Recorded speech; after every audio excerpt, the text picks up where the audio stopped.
Flaunt is an acronym for Find Your Fetish, Laugh Out Loud, Accept Unconditionally, Navigate the Negative, and Trust in Your Truth. Above all else, trusting in our truth is what makes us feel grounded, centered, and sure of who we are. We no longer spin out of control, wondering if we have made the right decision, nor are we impacted by the judgment or beliefs of others. Learn how to let go of the need to please, how to stop being controlled by the fear of what other people might think, and live life with certainty and joy. Trust Your Truth with Deb Goldberg and Lora Cheadle.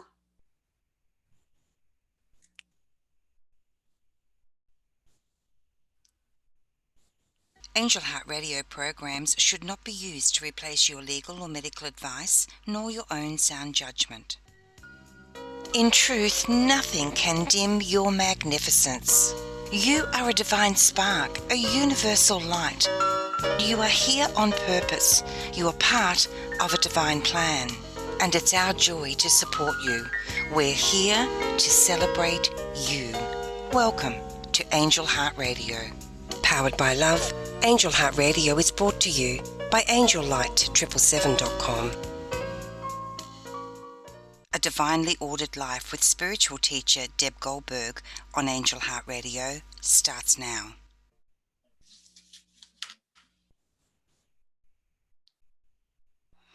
Oh my goodness. Welcome everyone to A Divinely Ordered Life on Angel Heart Radio. I'm your host, Deb Goldberg, and it brings me great pleasure to be here with you today. And it's an honor to serve you in the highest ways that I can by bringing you messages of divine love and blessings for your life. You are dearly loved and cherished.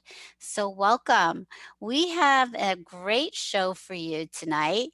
We have Lora Cheadle with us, and Lora is a former attorney, author, a life choreographer, and is a transformational thought leader and media personality who empowers women to find uninhibited joy and gracefully take control of their success and happiness despite external circumstances.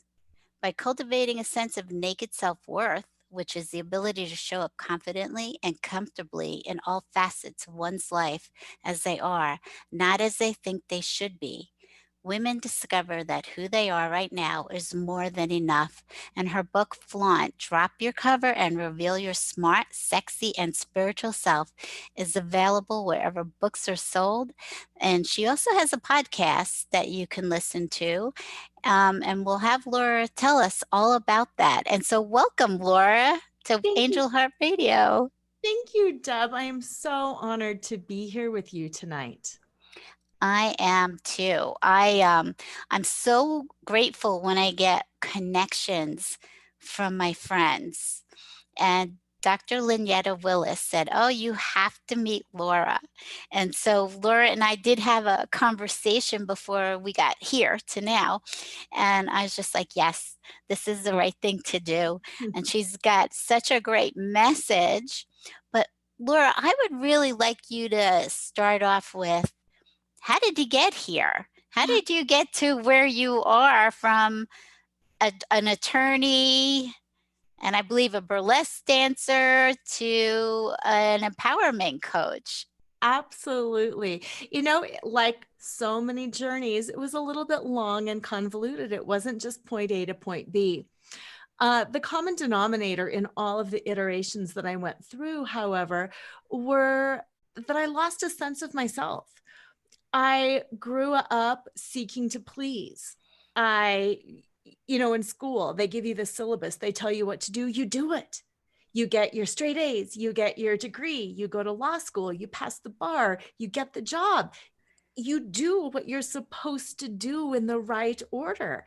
And I took great pleasure in pleasing because I wanted that acceptance. I wanted to be praised, to be seen and recognized for being the good little girl. And that worked for a while. But then at some point, I started realizing this isn't exactly who I am. And I'm spending a whole lot of time and energy filling these roles that aren't exactly me. And I ended up leaving the practice of law after I had my second child. And I was a stay at home mom for quite a few years, which was wonderful. But again, I had some struggles around my identity because if I was no longer a lawyer, then who was I? And was I worth anything? And I became their mom and his wife. And I defined myself with all of those external things around me, the success of my kids, the cleanliness of my house, all of that stuff. And then again, at some point, I started realizing, wait, this isn't me. And that is when I found burlesque. I grew up dancing. I was like so many little girls, ballet, jazz, tap. I was a pom pom in high school and college. And I love dance, but it was one of those things that I put aside because lawyers don't do that. Moms don't do that. I can't take the time or the money away from my family to pursue this silly little hobby of dance. And it wasn't until I was 44 that I reconnected with that through dance. And I started realizing the power of taking care of me and allowing myself to do things that I enjoyed, not to have a better house, not to have a better job, not to have more successful kids, but for me, because my heart and my soul told me that I wanted to dance. And through just so many different experiences in my life, that same message kept coming up and kept coming up and kept coming up. And I started working with other women. I actually went back to school after I left law, and I became a hypnotherapist and an angel reader. And I started doing energy work, and I started working with other women, and I found out the experiences that I had were not unique to me. Mm-hmm. So many other women had lost their sense of self and their ability to trust in who they were. They were always doing things to please others or to avoid judgment, and then they would find out it was too late. And another impactful moment happened when my brother-in-law passed away at a young age, leaving his 3 little kids alone. And it just really made me realize the time is now. Sometimes we're not granted later. We really need to step into our truth, trust what spirit is calling us to do, and to simply live. Or, like how I like to say, sparkle. We all sparkle when we step into that naked self-worth and just authentically and vulnerably be exactly who we are. What a beautiful story. That's great. And it's so true. And I believe you're right. I think that most women have gone through that. I know I have, especially you come from your parents' home and they have expectations. And then, well, you have your own expectations just from society of what society tells you should do at a certain age too, right? Yeah. A- And then when you should get married, what age, when you should have a child, what kind of work you should do, what kind of house you should live in. So you have all of these expectations, and you're right, they don't fall in line Mhm. with a lot of times what our natural um, needs are, or what our wants are, our desires. Yes. And even around our bodies, Hmm. we need to be a certain size. We need to be a certain shape. We need to have no gray hair, no crow's feet. We need to look a certain way. And for most of us, it's not realistic. You're right. It's not realistic. You No. keep trying to morph into something that you're not to keep up with some outside appearance of um, of programming from outside of ourselves. Yes. And Yeah. then we start focusing on all the wrong things. We start saying things to ourselves like, I can't go to the pool with my kids. I can't wear that on the beach. I can't go out because I have 20 extra pounds on me. I can't.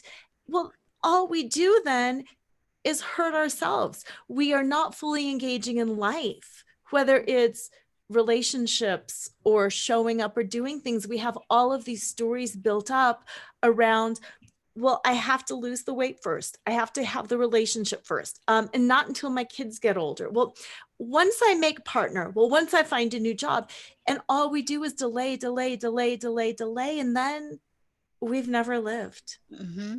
Yeah, you're right. Yeah, I remember making all kinds of excuses, like time, like just to even go to the gym, Yeah. especially when I had, younger kids. And then I was working all the time, and, work was a priority for me. I was a workaholic for a long time. And so yeah, I was like, I don't have time to do that. I don't have time for this. I don't have time for all these little things that I thought would be helpful to myself or that I was longing to do for whatever reason. And I still actually, I love to dance too. And so I know that for me, and when you dance, it lets loose your creativity, right? Yes. All kinds, right? And you Oh, yeah. could talk about I want you to talk about what you learned from burlesque, because I mean, I don't do burlesque dancing, but I do different types of dancing, and I feel like the creativity comes out of me. Yes, it absolutely does. And that's an interesting thing too. Most people like to dance. There's really not a kid out there who doesn't like recess and running around. Every single culture out there, they dance and they have music. Rhythm is actually something that's unique to humans. We are the only animal out there that has rhythm and that can keep that beat. It's a way that we express and we celebrate, and our emotions move through us. And we all love to dance. But sometimes we get confused in our brain that I should work out and that I have to stay in shape. And then all of a sudden, we again deny ourselves that pleasure of movement and running and jumping and playing because we've spun it into, I have to go to the gym now. I Mhm. have to work out, instead of, yes, I get my hour of recess time every day because I'm an adult and I will treat myself to that joy. What a great way to look at that. Is Yeah. that it's fun. It's not like I have to do it because I'm maintaining something. It's because it's fun. And yeah, and that's a much better attitude about that. And you know what? We talk about the dancing, and burlesque, and you have a great book called Flaunt, right? You, It's yes. called Flaunt, Drop Your Cover and Reveal Your Smart, Sexy Spiritual Self. And so, why don't you talk about your book? Because you use the techniques of burlesque as a way to help people get Yeah. naked, in a sense. Absolutely. Oh, I could talk about burlesque all day. Yes. First of all, everything you said about dance, yes. Dance is a way that we process emotion. Mhm. Emotion and energy gets all bottled up inside of us, and it needs to move through. And, we can sob to release energy. We can laugh to release energy. We can cry to release. We can do all of these things, but dancing is a way that we can process emotion. And like I just said, it's innate. It's innate to our bodies. So let's use that as a tool. Mhm. And burlesque, for people who might not be familiar with burlesque, it comes from the root word burla, which means mockery or parody. And it's not stripping. The removal of clothing is done in part. It's not a totally nude thing, but it's a removal to surprise and delight and to show people what's underneath. That's that mockery. That's that parody. We all wear uniforms in the day, whether it's like a doctor's uniform or scrubs or a suit and tie, our power suit, mom jeans, those are all uniforms, right? Mhm. Yeah. So burlesque will make fun of that. What is under the power suit? What is under? that. And it's that curiosity and that playfulness, because we all put on different personas throughout the day. And when we come home, we take our clothes off and we go, and we're authentically and vulnerably ourselves. Mhm. So that's why I love the analogy of burlesque, because it's a burlesque every day. Every day that you get up and think, I don't want to do this, but you put on that power suit and your lipstick or whatever it is, and you power through, that's a burlesque. And it's funny and it's humorous. And then when we strip down, what are we left with? And when we look at people in our world, we can think that same thing underneath that grouchy exterior. There's a hurt person.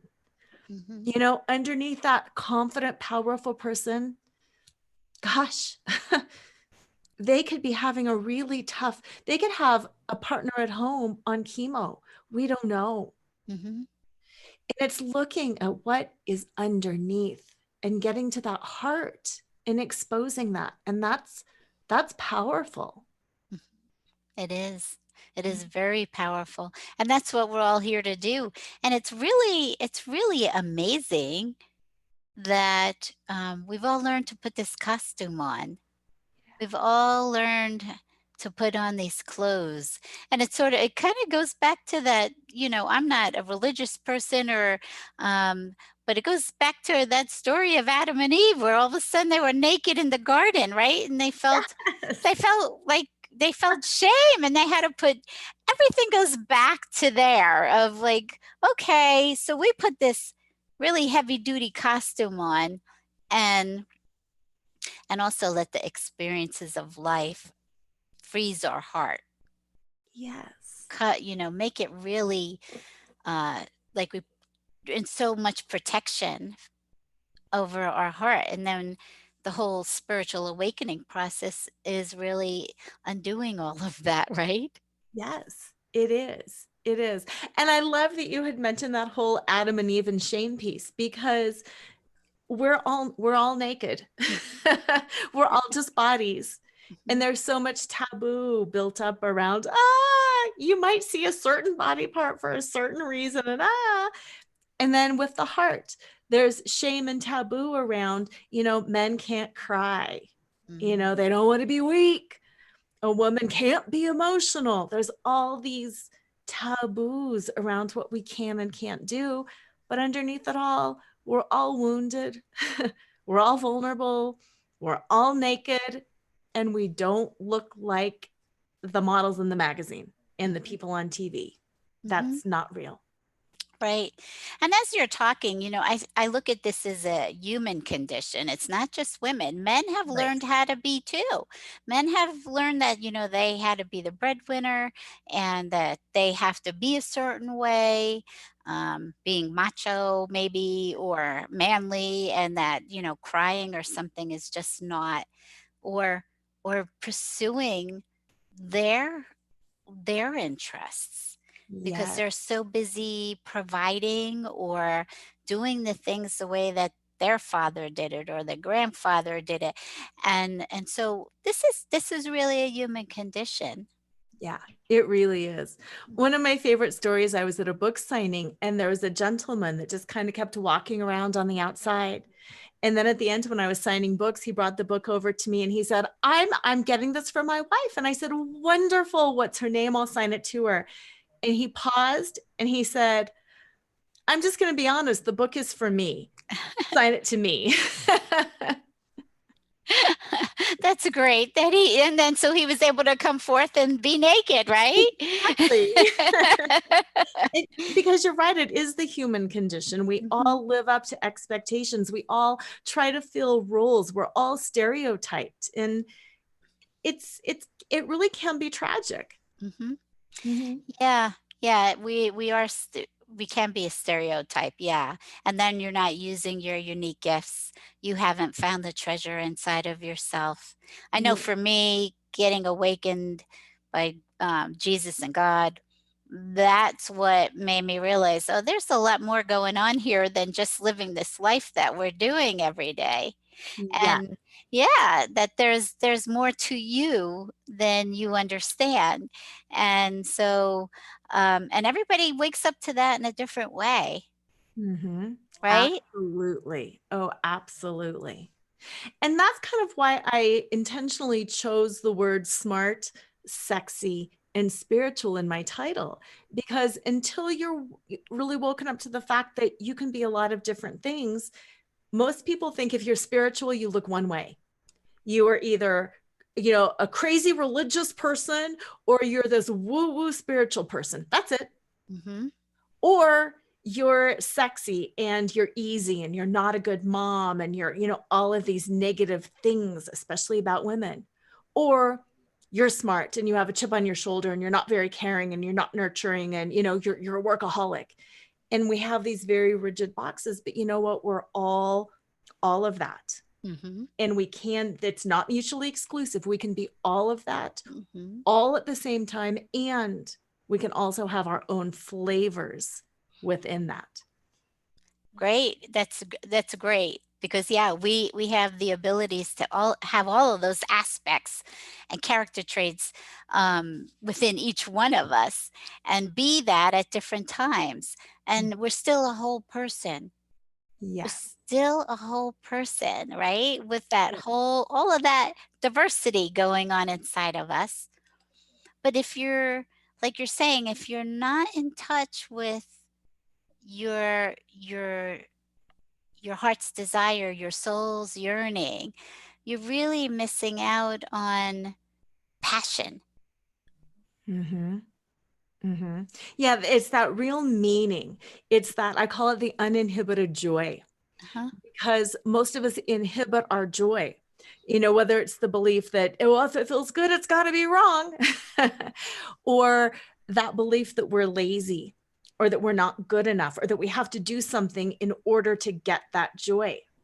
How many times do we say you have to do this first, clean your plate before you get dessert? It's that kind of a mentality. And we really have to look within and find out, who am I being called to be? What are my gifts? What are my joys? Because it's my belief that life is beautiful and joyful. And we are here to take that uninhibited joy and to feel good. Soul isn't going to come to earth and say, I sign up for misery. It's to be here to experience. We're in bodies. Let's have as much joy and connection and fulfillment as we can. And the only way to do that is to really trust in your truth, to trust in what you know to be true. And even in the intro to this show, when you say it's not medical advice, it's not legal advice, even in the intro to the show, it's trust your own good sense. And that is not necessarily the own good sense of somebody else told me to watch out for this. It's what feels right. Because I also firmly believe that we're all intuitive. Intuitive is not a magical woo-woo thing. We all have that gut feel. We all have that ability to know if somebody feels right or wrong, if a decision feels good, or if we're doing it out of spite. We all know the right things to do and the right reasons to do them. But it's only when we tune within and just sit with who we are can we hear that calling of our heart, that wisdom of our soul, or whatever it is that you want to call it, coming through, that is guiding us into a life that is filled with joy. And that's where that real meaning comes in, and where authentic connection comes in with other people, when we have that ability to have that discourse and that exchange from a soul level, not just on this fake news, you said this, I said this, well, I believe that, but a real human connectedness level. That's meaningful and that's powerful. And humans want connection and we crave connection, but we can't get it if we're covered up. Because if I'm always posturing and making you think that I'm different and wanting you to think that I'm smarter and better and blah, blah, and you're doing the same for me, how can we ever meaningfully connect. That's so true. That's so true.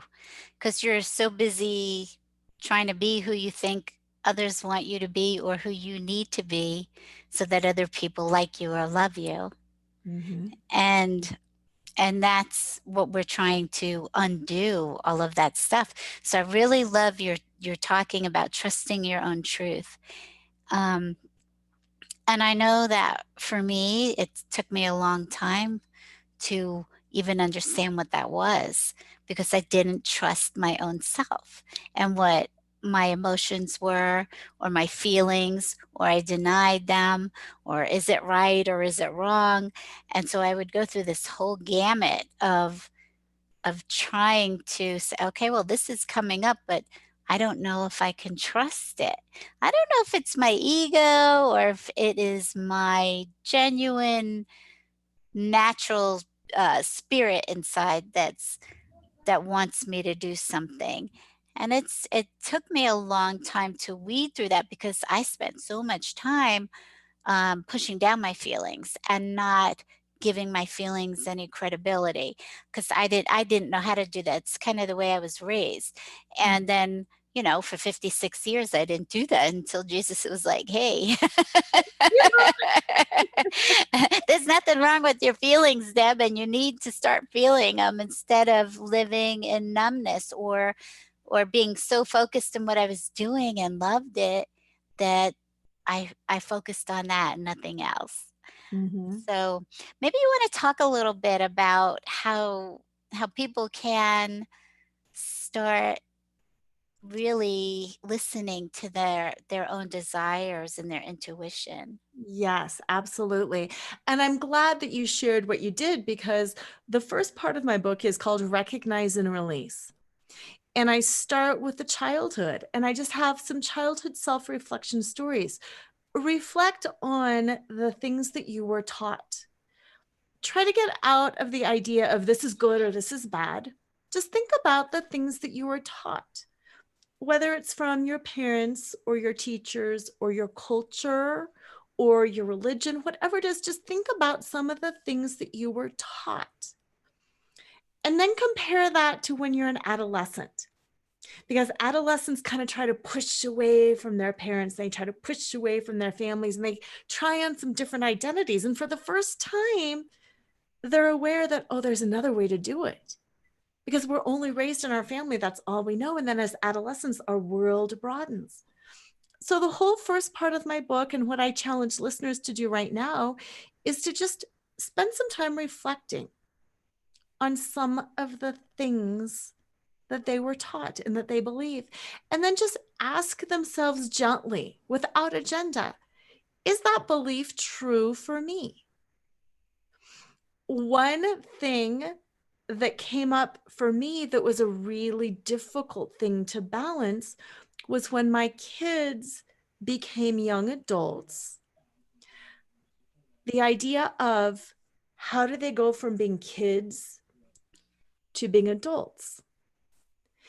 And part of that transition is be stepping into their sexuality. And how do I come to terms with my beliefs about how to be healthy and confident in yourself versus what the culture says versus how I was raised? And how do I overcome my discomfort talking to them about things that, oh, we shouldn't talk about because we're where I really needed to be the competent, calm source of real information and connection. And that was hard because there's a lot of emotion around that. There's a lot of charge around that. Same thing with politics, same thing with religion, same thing. Challenge yourself on some of those beliefs where you go, oh, I can't do that. And just see where they came from and see what is truly true for you now and see how it would feel to let that go and to choose what feels really good for you. And what I like about doing that and just asking people to explore that and to think about it is I'm not asking you to make any big shifts in your life. I'm just asking you to think, what if that weren't true? Just explore how that would feel. What if it weren't true? What if the world, the way you knew it, was not true? Just explore that. And that's that recognizing and then releasing or choosing to keep what works for you. It's an untangling that we can all have different beliefs. And you can be very centered and grounded in your beliefs, and I can be very centered and grounded in my beliefs. And those beliefs can be entirely different, and that's okay. That's a great point. That's a great point because I believe everybody has their own truth. Yes. And and um and so somebody else doesn't have to be wrong for your truth to be right. That Yes. they're all right, right? Yes. Yeah, that everybody's on their own unique journey. So what doesn't resonate for you, it's okay. Mhm. And that's also kind of what you're talking about is being standing in your own naked truth, right? Is Yes. that even if everybody else disagrees with it? It's okay. Mhm. And I can still honor other people's. A story that I talk about in my book is when I was leaving work. I had an in-house position in a major insurance company. It was, you know, the perfect job. It was the job that everybody wants, and it was perfect. And I left to stay home with my kids. And my last day of work, I had one of the female attorneys come up to me and say, "How dare you do this to working women everywhere? You're giving us all a bad name. You're pandering. You're going to go let your husband support you." And I mean, she just lit into me. Wow. Yeah. And it was like, yes, I hear everything you are saying. And that is very true. And it's very true for you. And I don't need to explain all the reasons why me choosing to make this decision at this point in my life is also very true for me. And yes, I did fight hard to get here. And yes, it's a good position. And it's a yes, and it's a yes. Mhm. It's not a right or wrong, but my truth at that moment was that I very much needed and wanted and chose to leave that behind to be with my kids. And there were consequences that I faced because of it, losing my identity, suddenly standing in a cocktail party going, "I'm just a mom." And there were decisions and consequences I'm sure she faced in her choice as well. But the fact is, it was both of our truth and it was both of our choice. And it was up to us to stand confidently in that and to own it for right or for wrong, for good or for bad. And during that time making that decision, that was also something, of course, I consulted with other people. Of course, I read books about it. I talked to people.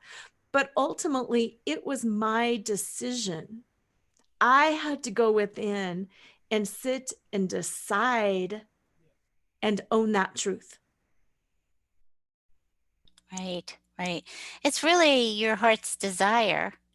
It's your heart's desire saying, okay, something just shifted, something changed, and now my direction is someplace else. Mm-hmm. And it could be totally different, right? It's Totally. totally opposite of what you did. But all of a sudden your heart starts pulling and saying, no, I think this is really what I want to do. And and really, I think being a mom's the hardest job that there ever could Oh be. my And then gosh. regardless of what you do out in this world, that being a mom is the hardest job.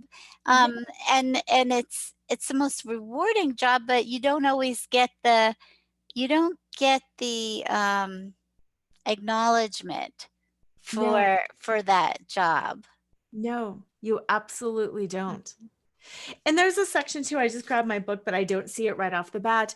There was a part in the book where when I first started dancing burlesque, I thought in my head, people are going to say all these things. They're going to say, "That's weird that you want to do that. Why do you want to do it? how dare you? And I go through like this list of all these things that I thought other people would say about what I was about to do. And then in reality, nobody said any of those things. And that's just what you were talking about, with your truth. We get so wrapped up in our head sometimes. What's someone going to say? What I bet they're going to say this, and then I'm going to say this, and then they're going to do this, and then they're going to think that, and da, da, da. And we have this whole conversation and dialogue going on in our head, and then we make decisions based on it. And it never even happened. It just was within our own head. And it was our fear and our ego popping up. Yeah. And so people don't always realize that there's another voice, this ego voice that's always there. I didn't know it until Jesus woke me up. And I was like, I was really mad. I'm like, you mean I've been living with this voice for 56 years and nobody told me that there's an ego? Yes. Darn it. Yes. Yeah, there's this voice that's always trying to play it safe and protect you. And it really keeps you from, even though it's a protector, it keeps you from really going in and inside yourself and doing your heart's desire, that you get into that. I wanted you to talk about your 5-step process of flaunt, because flaunt's an acronym. Yes. Oh, I would love to. Yes. The 5 steps of flaunt all lead to the ability to trust in your truth. Because I know, Deb, like we're talking about things and, it's like, yes, my heart's open and I get it. And it's so easy to hear that, I think sometimes intellectually, and be like, yes, I can do it too. And then push comes to shove and we go, oh, that's scary. How do I do it? How do I really separate it? And that's what the 5 steps of flaunt are really designed to do. They're to help you tune within and start every single day doing these little steps that will get you to the point of trusting your truth. So the first one is find your fetish. And I love that because fetish is such a naughty word and it makes everybody go, oh my gosh, what are you talking about? But if you really look at the definition, it's like Dumbo's feather. Dumbo believed his feather gave him the ability to fly, and it didn't. The ability was within him all along, but he needed that feather. And that's one of the definitions of fetish. And we can find our fetish too. We can find that thing that empowers us. And that thing that empowers us is usually something that we really enjoy and we really love. I talked about recess earlier in the show. Kids play for the sake of playing. They don't play to prove anything. They don't play to get better. They just play because it's fun. And that's what finding our fetish is. It's about finding that thing that is just joyful and fun for us, because it will, like the feather, elevate us and lift us, and it will make us know and feel and understand how powerful we are. And then the L is the next step, and that stands for laugh out loud. And I had said that earlier too. Laughter and tears are both cathartic. We release through crying and through laughing. And if you really go down to the mechanics of it, sobbing and hysterical laughter are the same biomechanics. Our eyes are tearing. We're doubled over. Our face is squished up. We can't breathe. We're convulsing. And I don't know about you, but I would rather be doubled up in laughter, unable to get my breath, than racked with sobs. And when we are constantly choosing laughter, I mean, God is funny. The universe is funny. Everything is funny and light filled. That's why it's love and light. It's light and it's laughter. And when we choose to focus on what's funny, we can have an experience happen and we can laugh at it, or we can scream and get angry and kick things. And I'd rather laugh. It provides that physical relief, and it's mentally much healthier. And we can choose laughter every day, whether it's finding memes or a video on YouTube or calling a friend or reading a book. Choose a little bit of laughter every day, just a little bit. AU is the golden center of flaunt because that's where that turning point happens. And AU stands for accept unconditionally. You know, there's that whole prayer, the serenity prayer, about knowing what we can control and releasing the rest. And quite honestly, there's really nothing we can control except ourselves. And the only thing we can really control within ourselves, because we can't even control our health and a lot of things about us, is our attitude and our beliefs and what we choose to focus on. And when we don't accept unconditionally, the only person we hurt is ourself. Because how many times have you or anybody out there, how many times have we played this game in our head? This time it's going to be different. This time I'm going to say this and they're going to say that. This time my boss is going to give me a promotion. This time my mom isn't going to do this to me. This time my spouse, it's not true. The only thing we can do is accept unconditionally that things will happen and that people will act the way they've always happened. And then we need to decide how we are going to respond. If I act this way, he'll treat me nice. No. If I give this to her, she'll be really nice to me and then she will. No. Accept unconditionally everything about yourself and about everybody else. And then and only then will you know the next step to take. It's like having the location set on your GPS starting in California when you're really in Florida. The directions are valid, but you're not in the starting place. The only way to get to your starting place is to accept unconditionally where you are, which flows right into that next step, the N, which is navigate the negative. And I do not believe there's anything negative. I believe things are just things. They are what they are.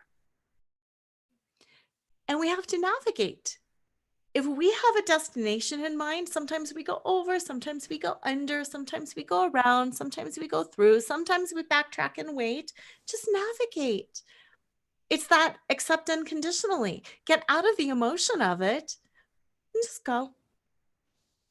I often tell people, if you were driving home and there was a roadblock or, a horrible storm or a blizzard, you wouldn't just get out of your car and say, oh, it wasn't meant to be. I'm never going to get home again.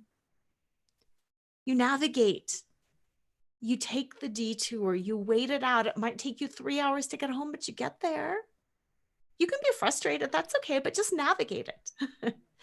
And when you can do those 4 things and implement them in your life, then suddenly you find that you're trusting in your truth because you're out of the emotion, you're out of the right, wrong, good, bad, and you're centered in your heart, in your spirit, and you can breathe and be calm and know that you've got this because no matter what, you're honest and you're connected and you trust in your truth and everything flows better. And suddenly all of that meaning and that purpose that you've sought your entire life is there.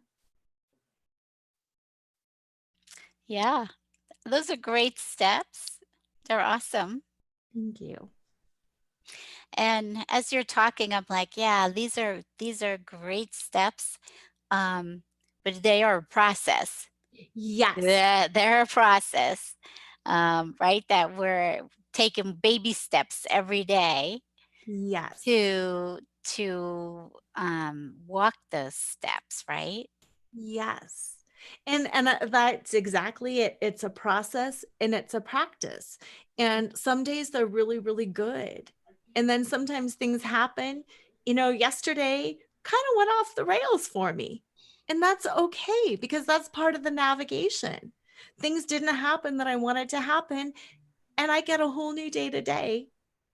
And I'm implementing more things today. And it's a better day. And it's all okay. It's just that I know where my heart is, where the focus. I know those 5 steps. I know to do those 4 things and that I can stay in my truth and I can breathe. And when I'm trusting my truth, I trust that even when things aren't the way I expect, it's okay because I know what to hold on to, and what to hold on to is that truth inside of me, and that never changes. The world can fall apart around me. Relationships, people, things can all fall apart around me, but no matter what, I have that truth inside. My body can even fall apart around me. I am still me, and I am still inside of me, and that is that thing that I trust and rely on, because that is never going to change. Mm-hmm. And I call that God. I Mm-hmm. call that divine love. Yes. That's what I call those things that never wavers. And so even though as we're talking and how the day could change or plans get interrupted or things happen that we don't always understand why, even what's going on in our world now, we don't understand why. It just is. Um, is is having a strong resolve to something that you know is steady inside of yourself. Yes. Yes. Mhm, And it's so important. And here's even one step, I think a little bit deeper or on top of that. Calling it, God and faith. Yes, it's that steady, unwavering thing, but it's also trusting in our truth that we're worthy of that. mhm, Because so often people think, I'm not worthy of that. Jesus might be there for others, but he's not there for me. He's inside of you. God's inside of you. I don't care if you call it God or spirit or universe or Jesus or mhm. purple. Uh-huh. It's still inside you. Whatever you Yes, name it or don't name it, it's still inside of you. And you are worthy no matter what. And it's only when you can focus on that that then you allow it to expand and to grow. that is so true. So I think that that's a really important piece that people need to get in touch with as they do this work, because you need to find that center inside of yourself, because that center is what gives you your wholeness. It gives you your passion. It is the light of God, the light of the substance that you're made out of, right? So finding that helps, well, for me, it helped me give me courage. It helped make me feel safe to then go and try to do things, and things that I was afraid to do, because something inside of me was like, You can do this. It's okay. Mm-hmm. You can do this. I made you to do this." Yes. Mhm, And there's also that confidence and that peace around it, that you can try it, and even if it doesn't turn out exactly how you think it's going to turn out, the way that it's going to turn out is always divinely perfect when you are connected to the reasons that you're doing it. mhm, Because I don't know about you, but there's times where I will get really frustrated by something, and I'll feel, a sense of vindictiveness or something come up, and you're like, yeah, and then if I tune within, it's like, no, no, no, that that's not your truth. That is your emotion, that is your frustration, and then I know not to act on that. But when I do act based on what I know to be true, even if it's scary, I do know that it's the right things for the right reasons, because it's it's in alignment with that truth. And I know without question that what I'm doing is right, no matter what the outcome is. It's that light of God, it's that love, and that action was taken with purpose, and the result has meaning. It might not be the meaning that I knew, but it's working through me for all of the right reasons. And that feels good. that does. That feels great. That Yes. feels really great. And so this is what our journey is about here, right? It's really digging inside and finding out who you are and allowing yourself to be it, to, like you say, sparkle. Yes. Yeah. Because there's a lot of things that dull our sparkle: fear, shame, regret, Mhm. judgment. All of those things dull that sparkle, that God given sparkle that's inside all of us, that makes us all unique and all different. And it's only by trusting in our truth and removing those layers of ego, judgment, all of those things that dull our sparkle, that we can really be all that we are, all that we were created to be. And that's where that whole glory of living comes from. That's Mhm. really what it's all about. Not only for everybody else and for the good that we create, but also for ourselves. Totally agree. I totally. Well, I have a question for you. You call yourself a life choreographer. And Yes. so I thought maybe you can explain to people what that is. Oh, absolutely. Obviously, I love dancing. But Yeah. one of the things that I love so much about dancing is, as a choreographer, you take the elements of what is and you create a unified, beautiful, cohesive dance.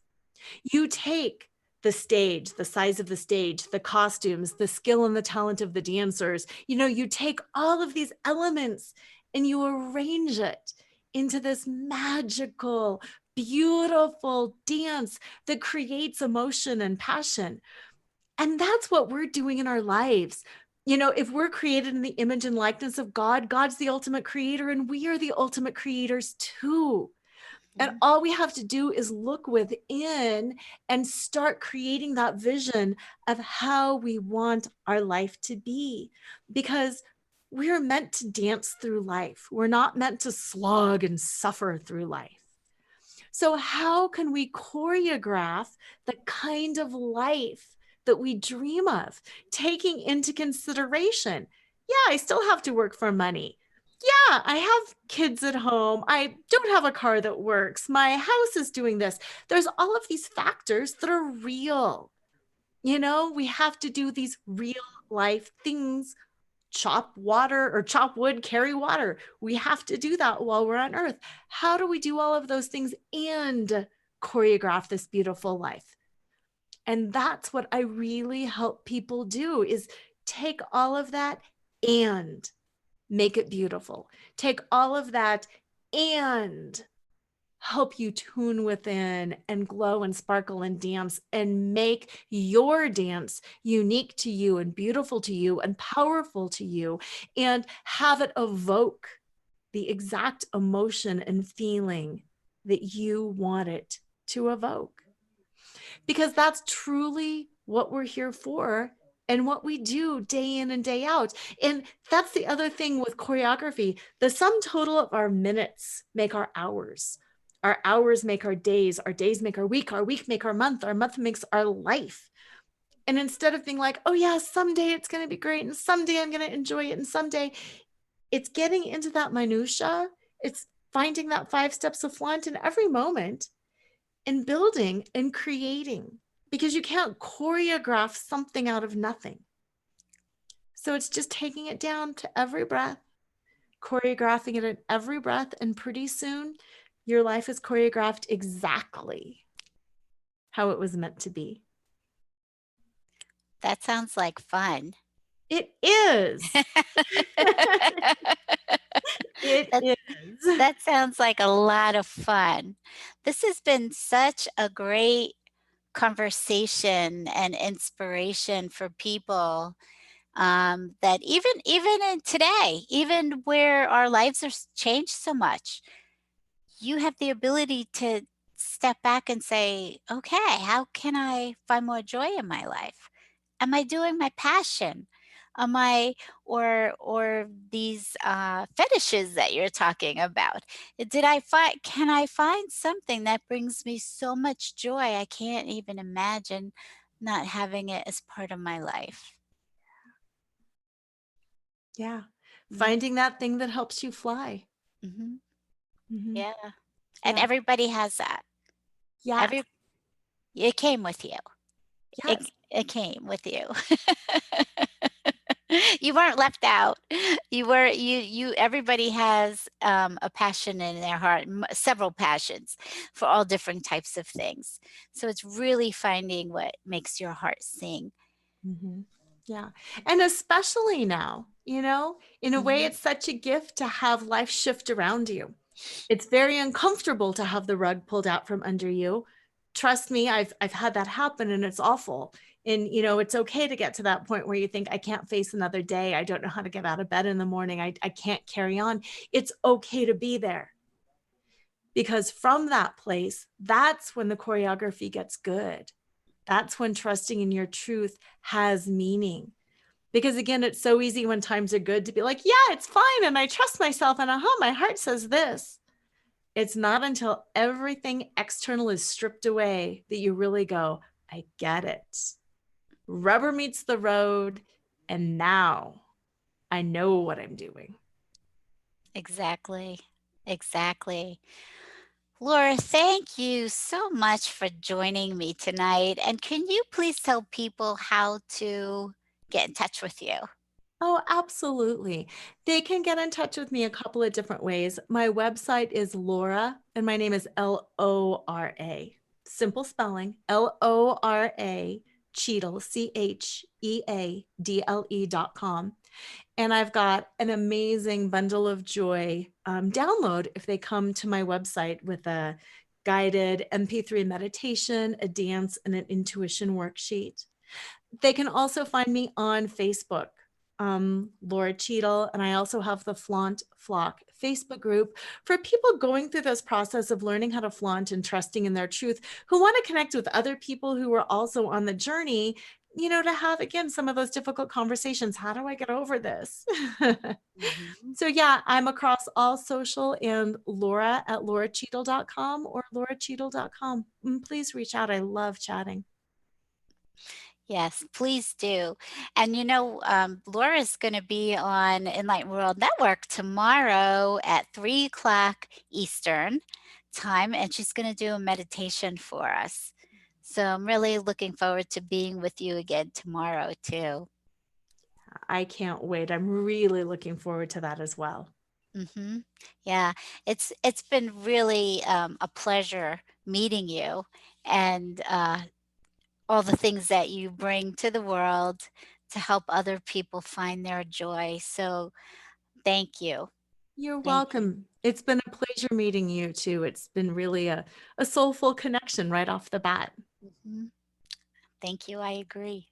I agree. So, what I'm going to say is when in doubt, never underestimate the power of prayer.